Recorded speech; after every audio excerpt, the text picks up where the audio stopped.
noite, Uniblogs começa agora com o especial Seu Bolso, a semana inteira falando de como economizar, de como conseguir manter uma vida financeira mais saudável e hoje falando sobre as contas, como pagar as contas. Você vai acompanhar agora 2 exemplos de consumidores que conseguiram organizar a vida financeira.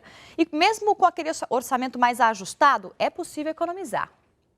No salão de beleza, nunca faltaram clientes. Sempre teve uma boa clientela, mas aí eu não sabia como lidar com a parte financeira, Então eu ganhava de dia e gastava de noite. A falta de controle quase foi fatal. Para não fechar as portas, só uma medida extrema. Economia no geral, Por exemplo, se ia almoçar, a gente trazia de casa. Depois do pé no freio dos gastos, a organização. Aí eu colocava aquilo tudo num papel, o que entrava e o que saía. E no final do mês eu sabia exatamente tudo que deu de bruto e tudo que eu tinha de saldo. E entre cortes de cabelo e cortes de despesas, o prejuízo virou lucro. 70% era para o salão, 20% era para a minha vida particular, 10% ia para a poupança. O aprendizado que deu certo para tirar do vermelho as contas do salão de beleza virou também lição de casa. Maria passou a usar a mesma estratégia para organizar o orçamento doméstico. E o resultado é que todo fim de mês ela consegue guardar pelo menos um pouco de dinheiro. Eu levei tudo isso e uma grande lição, que eu não poderia gastar aquilo que eu não tinha. Até aquela pessoa que ganha pouco tem capacidade de poupança? Sim, se ela for organizada. E esse talvez seja o grande truque do que nós estamos falando, a grande mágica de nós falarmos em planejamento financeiro, ok? É você viver bem, viver feliz com o que você ganha. O especialista dá um exemplo. Quem ganha R$1.000 por mês, já com todos os descontos, se poupar R$3 por dia, desde o primeiro dia do ano, no fim de dezembro vai ter mais de R$1.000, fora os juros. Mais do que um 14º salário. Coloque aquilo no seu planejamento como se fosse um gasto, como se fosse pagar o telefone, por exemplo. E é assim que você realmente está poupando.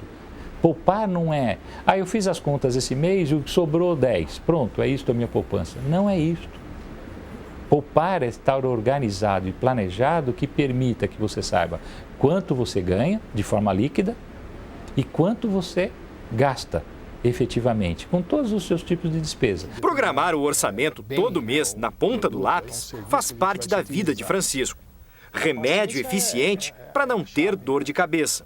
É simplesmente você gastar apenas aquilo que você ganha. E assim, garante ele, conseguiu realizar desejos de consumo, gastando menos. Se programando, você certamente, num prazo longo, você vai conseguir conquistar coisas melhores, Comprar um bem de um valor maior. Para ele, essa é uma prova de que economizar não significa abrir mão de tudo.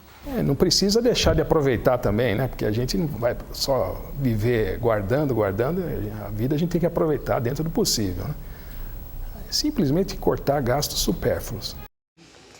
Olha só, gente, agora para entender como é possível de fato reduzir os custos desses supérfluos que ele acabou de falar, diminuir o valor das contas domésticas, eu vou conversar com o educador financeiro Eduardo Cláudio Júnior.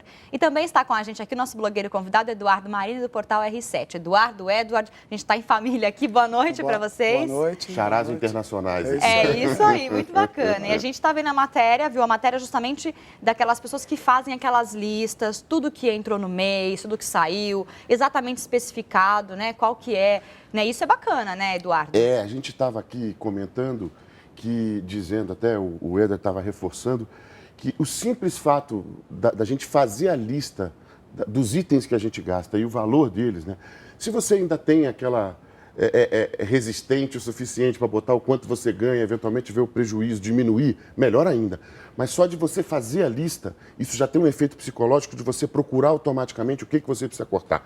E mais, essa lista é bom dela ser apresentada para a irmã, para o filho, para o pai, para a mãe, para quem não paga diretamente a conta. Para ver qual que é o bolo de despesas do mês. Ele tende a ser mais rigoroso com a economia, sobretudo crianças, quando você mostra aquilo. Agora, Eduardo, você que trabalha com isso, que é educador financeiro, enfim, que ajuda as pessoas justamente a entrar nos eixos, no caso de fazer essa lista mensal, não dá para ficar omitindo assim o cafezinho, Se quiser saber exatamente o que está gastando. A gente trata fazer o diagnóstico realmente exatamente de ver para onde vai cada centavo do seu dinheiro. Durão mesmo, não pode passar nada. Não pode passar nada, uma gorjeta, um cafezinho, nada, para poder verificar onde a gente pode cortar certas despesas ou até eliminá-las, mas tem uma formulinha meio que mágica para que a pessoa consiga fazer isso e torne um hábito, acrescentando o sonho.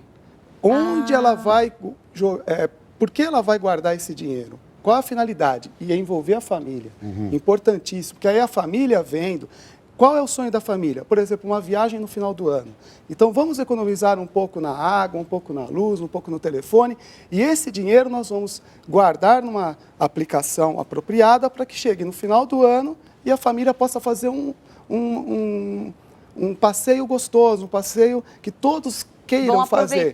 Porque mobilizar a família, mobilizar, porque você falar para um filho, por exemplo, olha, você está demorando muito no banho, vamos... Mas não tem um objetivo para mostrar para ele, ó, filho, se você, em vez de tomar um banho de 15, tomar um banho de 10 minutos, você já vai estar economizando isso, me mostrar para ele. E esse dinheiro, esses recursos, a gente pode colocar, por exemplo, no seu videogame no final do ano. Quer dizer, o sonho é a mola propulsora. É a motivação. Para você conseguir, de fato, poder cortar. Prestar atenção nesses pequenos valores que, juntando eles, no final vai fazer uma grande diferença. Esse componente do sonho é realmente importante, brilhante, fantástico pelo seguinte, porque o que é poupar? Na certa é você poupar, é você abrir mão de um prazer que pode ser imediato para um possível prazer futuro. Isso não deixa de ser, sob o ponto de vista individual, um pouco desvantajoso. Claro. O prazer imediato, ele está aqui, Sim, agora. Quero agora. O prazer futuro é uma hipótese. Agora, na medida em que você coloca um sonho, coloca um ganho no futuro e você realiza, materializa aquilo e as pessoas apalpam aquilo, isso é fantástico. Quer dizer, é um sonho que tem um valor. Você tem que determinar qual que é o valor, quanto custa aquele sonho, porque aí você vai saber quanto poupar por mês e como chegar até ele. Agora, olha, orçamento doméstico é um tema que ainda enfrenta resistência por muitos brasileiros. Um fenômeno recente aponta que muitas famílias, independente da classe social, estão se endividando com o excesso de gastos dos filhos adolescentes. Olha. Guarda-roupa cheio, caixas e mais caixas com bolsas, um monte de colares e brincos para combinar e muito mais a comprar. A última aquisição foi essa bolsinha dourada, que a Bia viu na revista e quis de última hora para ir a uma festa. Ouve só essa história. Na verdade, ela comprou outra roupa para combinar com a bolsa. Já tinha toda a roupa montada do casamento, mas por conta de uma revista que eu trouxe, eu tive que comprar tudo novamente. E não estava dentro do meu orçamento isso, de jeito nenhum. Depois que eu compro, eu fico me martirizando. Meu Deus, e agora? O que eu vou fazer para pagar isso? O que acontece aqui na casa da Bia não é exceção, não. Ao contrário, um estudo recente revela que a maioria das famílias brasileiras que têm adolescentes passa por problemas financeiros. Ou seja, os pais fazem de tudo para atender aos inúmeros desejos dos filhos. A pesquisa aponta que a classe média gasta 5% mais do que ganha e os mais ricos chegam a um estouro de orçamento de 8% por conta dos jovens. A moçada não economiza para ter roupas de grife, tênis, celular e fazer refeições fora de casa. E por que os pais não controlam essas feras do consumo? Eu trabalho o dia todo, deixo ela em casa, né? Fica na escola com a minha mãe e tal. Então existe um certo sentimento de culpa. O psicólogo é duro ao explicar o caminho das pedras. Existe o amor verdadeiro e o amor egoísta. O amor verdadeiro é aquele que você educa, você fala ou não, você pode até sentir mal, depois chorar no seu quarto, mas você sabe o que é melhor para a formação da criança e do adolescente. O amor egoísta é aquele que pensa em si mesmo. Então assim, eu não vou falar não para o meu filho porque, poxa, eu vou me sentir culpado, vou me sentir mal. Então esse tipo de amor é equivocado. Como o assunto é complexo, pedimos a ajuda de um consultor de economia. Ele tem um exemplo prático que pode transformar a vida financeira das famílias e, de quebra, fazer o adolescente se conscientizar da importância do dinheiro. Mostre para o seu filho quanto a família tem de renda, quanto a família tem de despesas e o quanto pode ser destinado para o lazer, para comprar aquilo que ele almeja. E a partir do momento que os pais passam a tomar esse procedimento, os filhos mudam a sua opinião quanto ao dinheiro e passam a ter uma relação de consumo extremamente consciente. Dica valiosa, quando você tem filhos pequenos, crianças dão bastante gasto, a gente sabe bem, mas eles ainda não têm aqueles desejos de comprar tudo que vem pela frente como um adolescente. Então tem uma diferença também na hora de você educar o seu filho e de mostrar para ele o que vale ser comprado e o que vale ser economizado quando está nessa fase, que é aquela fase que a gente quer tudo, né? Com certeza. Em casa, por exemplo, eu fiz o quê? Para trazer o meu filho para essa consciência de consumo, eu falei, o que você gostaria de ter até daqui 6 meses, por exemplo? Falou, pai, eu gostaria de ter um notebook. Tudo bem, então você vai me ajudar. Em que sentido? Vamos reduzir um pouco a conta de telefone sua do celular, a conta do telefone de casa. Tudo que reduzir, a gente tinha uma média de gasto. Tudo que for abaixo disso, nós vamos colocar e guardar para comprar o seu notebook. Ótimo. Em 6 meses ou 7 meses, a gente vai ter o valor. E você conseguiu? E estamos conseguindo fazer isso. Começamos em janeiro, Legal. Já estamos no 2º mês, finalizando o 3º mês, para que esse processo se... E quando ele materializar na mão o objetivo dele, o sonho dele ter um notebook, ele vai continuar com esse hábito, mas o quê? Trocando de objetivo. Claro, sempre pondo um outro sempre sonho. vai para frente com outro sonho. Com outro E sonho. você foi no gasto dele, né? No gasto dele, Exatamente. aonde Eu ele- não estou tirando do meu seu gasto. meu gasto. E ele sentiu que foi no gasto Estou dele. reduzindo. Isso é fantástico. Maravilhoso. Isso é psicologia financeira. Veja agora algumas dicas simples para que você vai precisar controlar melhor os seus gastos. Olha só. Para ajudar na economia, faça uma lista de despesas e coloque tudo na ponta do lápis. Pesquise o que você quer adquirir e guarde para comprar à vista. O preço será menor e os descontos maiores. Preparar refeições em casa traz economia. Planeje jantar fora apenas algumas vezes por mês. Comprar em mercado atacadista é uma ótima opção para economizar. Os fardos possuem grandes quantidades de produtos por um preço muito mais baixo que o usual.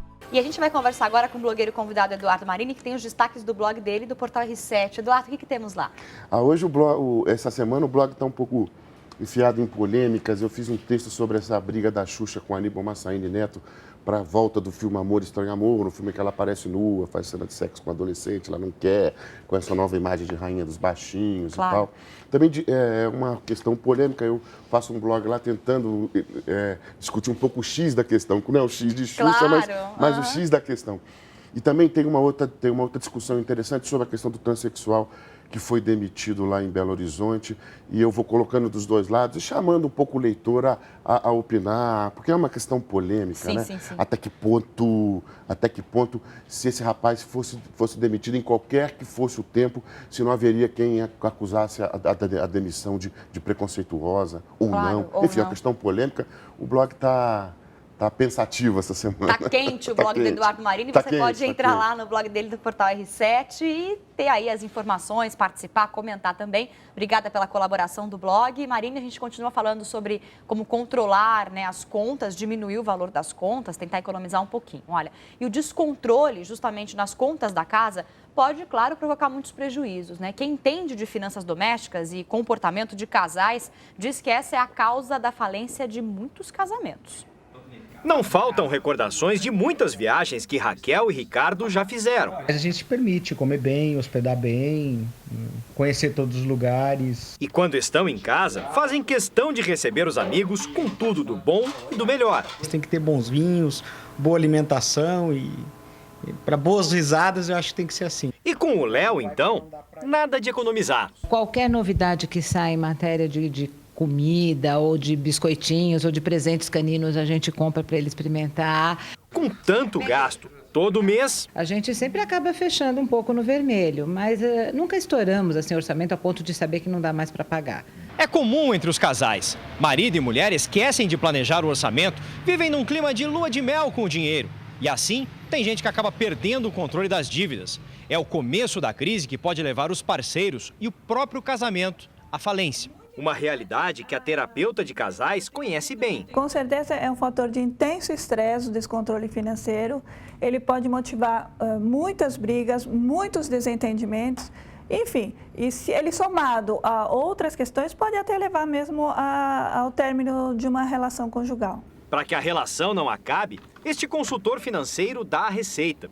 Os casais têm que fazer contas juntos, começar bem cedo a conversar sobre dinheiro, antes mesmo do casamento. Esse tipo de casal, dificilmente, o que conversa, dificilmente se atrapalha. Acontece, mas o pessoal que é muito honesto, que planeja, raramente vem para cá. Para não enfrentar turbulências nas finanças e principalmente no casamento, Raquel e Ricardo decidiram apertar um pouco o cinto. Nós sentamos e planilhamos todos os gastos. E começamos a cortar o que a gente achava que era supérfluo demais, então os exageros, né? Pois é, justamente no exagero é que pode estar o rombo do seu orçamento, não é verdade, Edu? E os casais é isso aí, você tem informação de que acontece isso mesmo. Quando os casais têm, assim, um é muito diferente do outro com relação ao dinheiro, um outro é muito consumista, o outro não, é mais segurado, geralmente ocorrem muitas brigas e às vezes até motivo para separações, claro, né?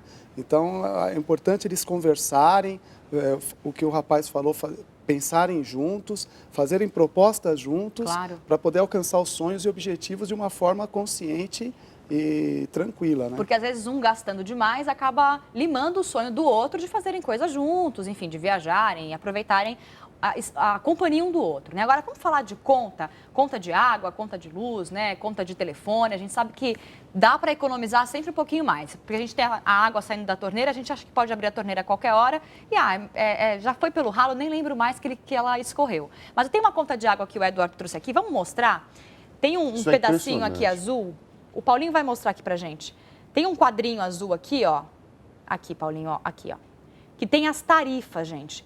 A quantidade de água que você gasta, a partir de um certo momento, vai ficando mais cara a tarifa. O Eduardo vai explicar para a gente como que funciona.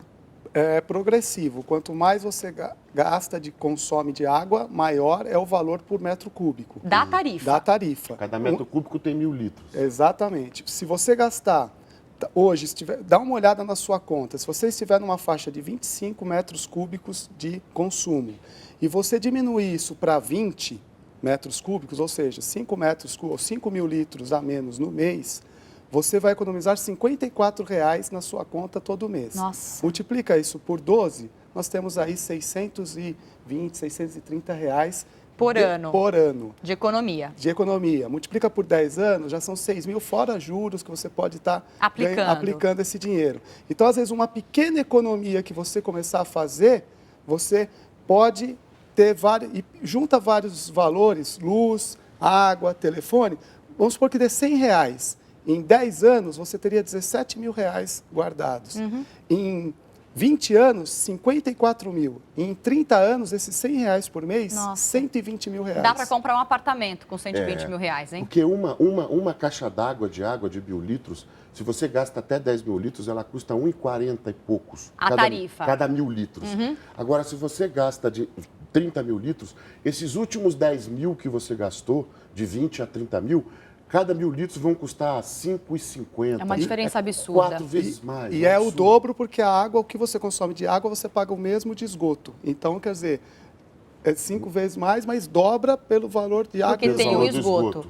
Quer dizer, dá para economizar bastante só de ficar de olho na água. Diminui o tempo do banho, 5 minutos a menos de banho, fecha a torneira para escovar os dentes, para fazer a barba. São regras básicas de cidadania, inclusive. É sustentável. Sustentável. E hoje tem válvulas para descarga que você tem para uso, aquele uso menor, você gasta menos. Sim. Então tem a válvula 1 e 2, você pode optar. Quando você vai ter que fazer uma descarga maior, vai aquela, senão pode economizar. Uma descarga simples. A metade Então, imagina isso eu tinha durante aquelas o dia. Duchas, eu troquei todas por caixa. Aquelas duchas que... Aquelas de parede, nossa, aquelas gastam muita água. Muita água. Eu troquei todos os banheiros, as válvulas por caixas de 5, já dá uma boa ajuda, né? Agora, gente, olha só, o poder de compra do público da classe C só cresce, de outras classes também, porque o país está aquecido, né? O aumento da renda e o acesso ao crédito mudou os hábitos dos consumidores, que se mostram mais exigentes. As empresas aproveitam a boa fase e lançam produtos mais acessíveis de melhor qualidade, olha só. Esta fábrica de papel higiênico descobriu que poderia produzir mais para chegar a um consumidor antes desconhecido. Tinha um número maior dos que não estavam consumindo. Isso era interessante, mas respondiam que queriam consumir. Foi assim que o produto de folha dupla, antes feito para atender os ricos da chamada classe A, ganhou uma embalagem maior, o preço caiu e o item entrou na lista do supermercado de muitas famílias. São novidades para a classe C, que cresceu no país. Já foi o tempo que um produto vagabundo e baratinho entrava no carrinho de compra do consumidor emergente. Hoje ele tem mais dinheiro, hoje ele pode escolher e ele compra pela melhor relação custo-benefício. Simone diz que comprar um bom produto é também uma forma de economizar. Eu tenho um detergente de marca melhor e de qualidade melhor. Eu uso menos detergente e lavo uma quantidade maior de louças. A atendente também trocou o arroz tipo 2 pelo tipo 1 e usa o sabonete que leva hidratante. Simone representa bem o consumidor que mudou o padrão de escolha na hora de fazer as compras no supermercado. E a explicação para a mudança desse comportamento é simples. Quando uma pessoa tem um salário melhor, ela fica mais exigente em relação à qualidade do produto. São as novas opções da classe média, que movimenta mais de 400 bilhões de reais por ano. E o mercado está de olho nesse consumidor, que agora pode se dar alguns luxos. Se eu não tivesse tido esse aumento de renda, eu com certeza estaria consumindo uma marca inferior como antes. Agora a gente sabe que conta de celular, conta de TV a cabo e conta de internet móvel é uma coisa que já entrou para a nossa rotina, né? A gente já inclui na lista de contas básicas, digamos assim. Principalmente a internet e o celular, porque o acesso é muito mais facilitado e muito mais interessante para todas as classes sociais, principalmente da C para cima. Isso pode dar um rombo no orçamento, Pode né? dar, mas hoje tem vários pacotes de telefonia celular ou internet, TV a cabo, que você pode ajustar para aquela sua real necessidade. O ruim é quando a pessoa compra aqueles canais top e não tem nem tempo para assistir e fica pagando uma coisa que não usa. Claro. Pega uma internet velocidade top também e usa muito pouco em casa. Só né? para acessar o e-mail, aí não adianta, Então, né, quer gente? dizer, façam pesquisas que possam falar, pô, o que é necessário realmente para mim? E contrate aquele serviço apropriado. Não precisa comprar um serviço muito a mais do que aquilo que você necessita. Você só vai estar desperdiçando dinheiro. Não, e é justamente isso. A gente sabe que o acesso ao celular é facilitado, né? A internet todo mundo quer ter, a internet Conforto. móvel, né? Conforto. E acho que nós pegamos o vício, as tarifas de celulares brasileiras são uma das mais caras do mundo. Na Copa do Mundo, uma pesquisa mostrou que apenas as tarifas sul-africanas eram mais caras do que as brasileiras, na média. Nós temos um celular caro, um serviço, acho que mal prestado e bastante caro. E a gente também tem que se desacostumar com essa comunidade de buscar sempre o celular. Você tem o fixo da pessoa, o celular, mas você fala, o celular vai atender logo. E você liga. Então Isso também é muito acaba gastando muito mais do que mais. você poderia esperar para conversar com aquela pessoa pessoalmente, né? E olha, a Semana Seu Bolso vai ficando por aqui. O Uniblogs, infelizmente, terminou, o tempo é curto, mas eu agradeço a participação do educador financeiro Eduardo Cláudio Júnior. Obrigada pelas dicas. Eu que agradeço. Boa noite a todos. Foi muito bacana. Eduardo Marini do R7, obrigada de novo. Sempre um prazer. Muito bacana. E na semana que vem vamos falar de mercado imobiliário. É o tema da semana. Dicas de como comprar uma casa, um apartamento sem entrar numa fria. Você sabe qual é o melhor tipo de financiamento? Como resolver os problemas na hora da entrega do imóvel? Ou até o que é consórcio? Mande suas perguntas para o nosso e-mail ou ainda no Twitter, @NBlogsTV. Obrigada pela companhia. Tenha um ótimo final de semana. Tchau.